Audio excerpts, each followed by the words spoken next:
we're about to have a show? I'm getting pretty sick Maybe. of him calling my mom. I'm a bitch, she's a big fat bitch, she's the biggest bitch in the whole wide world. He's a stupid bitch. And With over 20 years of amazing South Park, between the songs, between the jokes, between all the references. That's right.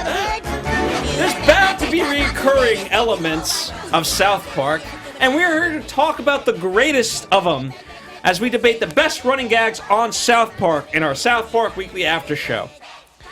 Allow me to introduce Christian Blatt. Hi there, I'm a super big Kamehameha biatch. And Steph Sabra.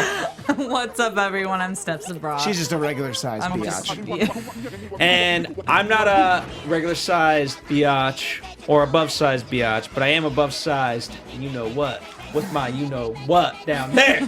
You know where. That's a penis joke because South Park makes a lot of penis jokes. It never ends. All right. For those of you joining us for the very first time, here's how this game works. We'll call it a game, why not? Each of us get 3 picks and an honorable mention. We will go from number 3 all the way to number 1. And you guys get to debate whether or not you agree with our picks. And of course, you get to make your own list as well. So why not participate in the comment section or via social media, however you want to participate. Lots of ways to do it. And we're going to debate the best running gags on South Park. So, Steph, why don't you kick us off with your top number 3 pick that is a running gag on South Park? I'd love to. My number 3 pick is the beautiful, horrible relationship of Saddam Hussein and Satan. This relationship is quite possibly the most funny and controversial relationship, I feel like, on TV, and the fact that they continuously had it throughout a few episodes just shows you that they don't give a shit and will do whatever they want. And the fact that Saddam Hussein is even more diabolical and crazy than Satan is just funny to me, and the way that they have a triangle relationship with Chris. Everything about the relationship is hilarious. Love knows no boundaries. Exactly. It's true. That is one of my favorite things throughout the run of the show, and it's such an important part of the movie. My number 3 is a really important part of the show early on, and that's Mr. Hat. And I loved Mr. Hat because everybody just sort of treated it like it was normal. They all knew that Mr. Garrison had Mr. Hat, and it was great because Mr. Hat was basically a way for Mr. Garrison to say, even, he said terrible things, but the most terrible things that he said, he could blame on Mr. Hat. And I love that idea that if we could all have a Mr. Hat, just imagine if Roseanne had a hat. Exactly what I was going to say. If Roseanne had a Mr. Hat who could be like, well, Mr. Hat tweeted some racist things, so I can still have a TV show, just Mr. Hat can't be on it anymore. That's exactly what I was thinking. Anyway, and there's so many great opportunities for just hate to be spewed out of Mr. Garrison. Just really like racist and inappropriate things, which in the real world I frown on, but in South Park I laugh very hard at it, and I think it was great. And there's a flashback where we see Mr. Garrison as a child in Weight Game 4000, and we see that he has Mr. Hat as a kid, and it's so funny to think about because it's been so long since he's had Mr. Hat. Mr. Hat hasn't been on the show in, I don't know, more than 10 years, I would think. It's been a very long time since we've seen him. I think 200 was the last time we saw him. And hopefully there's an occasion for Mr. Hat to return since Mr. Garrison's president now. Maybe that's going to be the thing to save all of America. Wow. That's such a good call. Wow. We'll see. What if Trump had a Mr. Hat? I think he does. I think he does. All I think right. it's called Melania. What's your number 3 choice, Phil? It's my number 3 goes to good old Canada with Buddy and Friend. Oh, yeah. I think it's just so funny, and it your number 3 picks, while admirable, this transcended South Park because it became a cultural phenomenon. People who didn't even watch the show said it to each other, like, "I'm not your buddy, friend." I'm not your friend, buddy. And some people didn't know where that came from, but it was just funny to them nonetheless. I'm going to jump over Steph because basically my number 2 is essentially the same thing. The Canadian accent, the way they talk, but also that style of animation that they use. The fact that all the Canadians look different. And Ike looks like that because he's adopted, from a Canadian family. And just the idea that Canada's that different, where everybody talks like that. And, there's only one road, the Yellow Brick Road, as we learned in the trivia episode. And it is my favorite thing because they don't use it that often. You know what I mean? It's like, there was a Terrence and Phillip episode in the most recent season, and I was so excited because we finally got to see this style, and I love Terrence and Phillip, and it's they're all wrapped up in the Canadian accent and animation, and Terrence and Phillip are also one of my favorite things. So all wrapped up in the Canadian accent. Wait, here's a fun little treat. I know it's a little bit removed at this point in time, but the more recent royal wedding. If you rewatch The Royal Wedding of Canada, that one is a funny episode because as is tradition. And, that episode was to parody, I can't say it's not the original Royal Wedding, but the Royal Wedding that we had only a few years ago, and now we have a new one. I love how the South Park episode still applies to the new Royal Wedding. Good call. Yeah. So that just a fun revisit if you love Canada and jokes. Steph, what is your number 2 pick? Okay, it would be really just a shame if we didn't include this. It's the deaths, plural of Kenny, our beloved Kenny. I mean, it's everyone who doesn't even watch South Park knows about this little boy just dying over and over again, to be exact, 97 times. And total number of episodes where Kenny dies is 98. He's died in possibly every torturous, weird, creepy, any way you want to put it, manner possible. And that's just pretty legendary that you just keep coming back for some more until he did have one cutoff where they were like, Kenny dies, but he's never really dead. No. He's a legend. He's got and we 99 have to lives, include him but in 100 this. ain't one. Yeah, I mean, I remember when episode 50 aired, it was very funny because then they just showed that Kenny's mom would just have another kid, and so each Kenny really did die, but then she just has another kid. She pops out another. He's like, oh, this is the 50th time this happened, which I think that's very funny. And then the first 2-part episode they had, Kenny died in the first part, and then early in the part in the second part, he just rematerializes, and they're like, oh, hi, Kenny. And just the way that they treated it, and I think again it's a great testament to the show that it doesn't still happen every show. I actually can't. So you said it happened 98 times, right? So it's been a while since that's happened. But yeah, it was such an important part of the show early on, much like Mr. Hat. But the show's better than that. They don't need to actually have that every episode. And yes, my favorite was the time where they had Kenny die, but Kenny's, like, I'm using air quotes, really died for a while. Yeah. My favorite was when Kenny had to die to save heaven. Yes. Oh, yeah. And no one wanted to let him die. That Best Friends Forever, as I believe the episode that is called. My number 2 pick is good old Butters. Well, not Butters particularly, but Butters, you're grounded. Because he's always getting into trouble, not by his own doing. He's always constantly being called upon for the worst things by our 4 protagonists. And always leads him to being grounded. He just can't get away. And need I say more? Yeah, when you think of some of the things that he's done that have led his father to say, Butters, you're grounded, you're like, well, I should hope so. That's the least you can do. It's always, but it's just so unfortunate that his dad doesn't recognize that he is not the culprit. Yeah, There's right, a exactly. bigger thing at hand. And you know what? What I loved is the culmination when he was a little bi-curious, and then finally he stood up for it. Maybe we're all a little bi-curious. So Speak, Butters. good for you. Remember, he got grounded because Carmen was about to suck his dick, but then Yes. Carmen realized that was gay, and so then Butters had to suck his dick. Oh, yeah. Oh, man. Yes, indeed. Normal Butters, you're 4th grounded. grade stuff. All right, this is the honorable mentions, the stuff that didn't make the top 3 list but deserves recognition. Steph, what do you got? They took her gerbs. Took her down! Took her gerbs. This just can never get old saying it. And it's been in a few episodes. We actually recently saw it in White People Renovating Houses.